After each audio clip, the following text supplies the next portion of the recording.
작고 또 한적한 마을인 이곳 노스도모에서 그나마 젊은 여자인 체리티는 소리쳤다. 모든 게 지긋지긋해. 그녀는 도서관 사서로 일하러 가는 중에도 이 오래되고 지루한 동네를 보며 다시 외쳤다.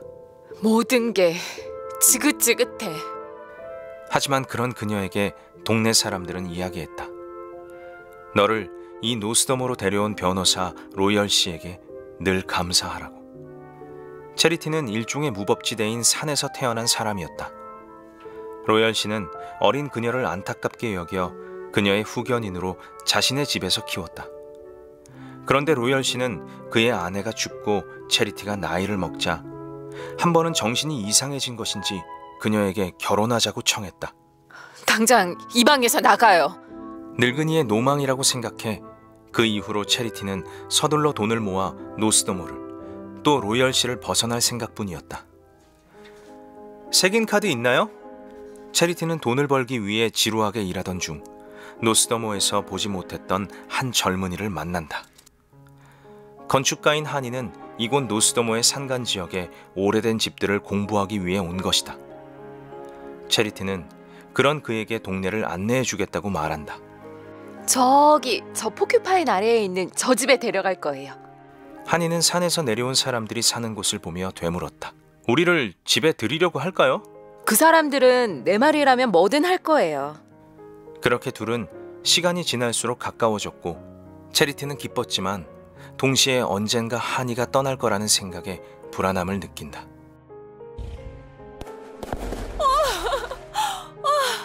둘은 호숫가에서 하는 불꽃놀이를 보게 되고 처음 보는 화려한 불꽃놀이에 체리티는 감탄했고 두 사람은 격정 속에 키스를 나눴다. 그렇게 서로의 사랑을 확인한 것도 잠시. 체리티를 찾아 이곳까지 온 로열 씨는 둘이 함께 있는 모습을 보자 잔뜩 분노하며 사람들 앞에서 차마 입에 담을 수 없는 욕을 퍼붓는다. 체리티는 이제 하니와의 관계가 끝났다고 직감했다. 정말로 내게서 달아날 수 있다고 생각한 거야? 하지만 하니는 체리티를 포기하지 않았고 그녀를 진심으로 위로하고 또 안심시켰다.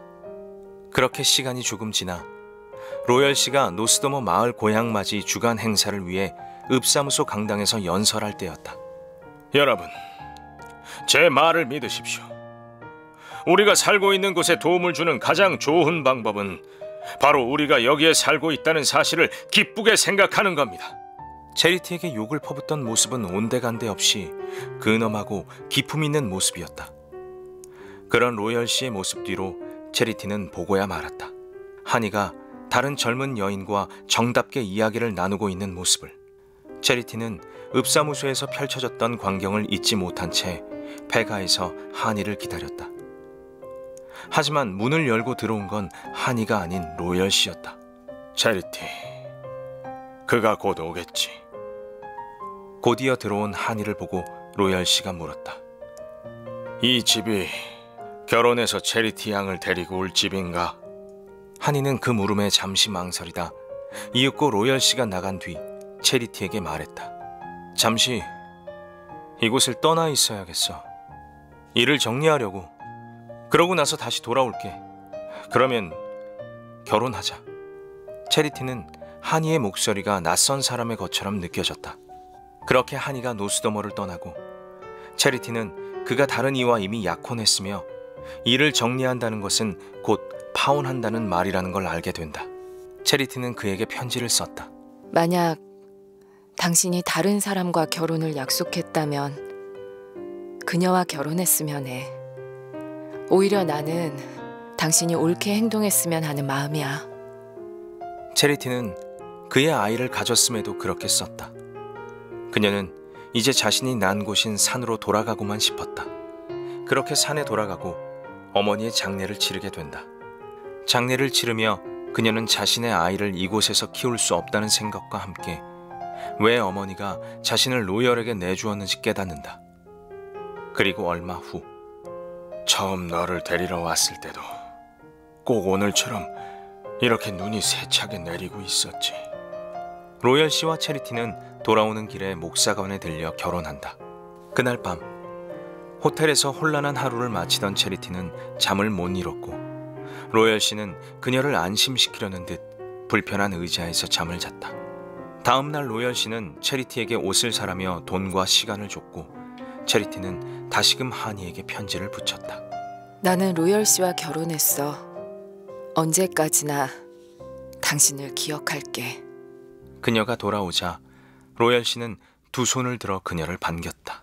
이 소설은 비천한 처지의 여성이 로맨스의 환상을 이루지 못하고 결국 좌절하게 되는 상당히 전형적인 이야기라고도 볼 수 있을 텐데요.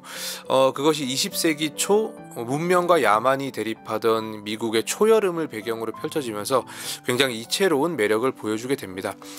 특히 체리티 로열이라는 이 여성 주인공은 매우 주체적인 인물로 그려지고 있습니다.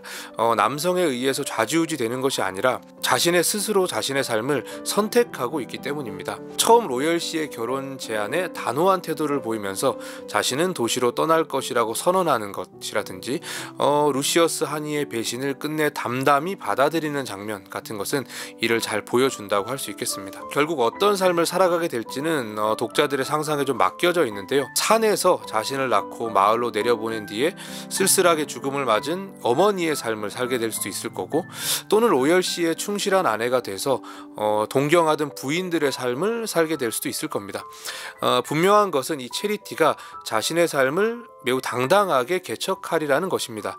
바로 그 믿음이 이 작품을 오래도록 읽히게 만드는 이유라고 생각이 됩니다.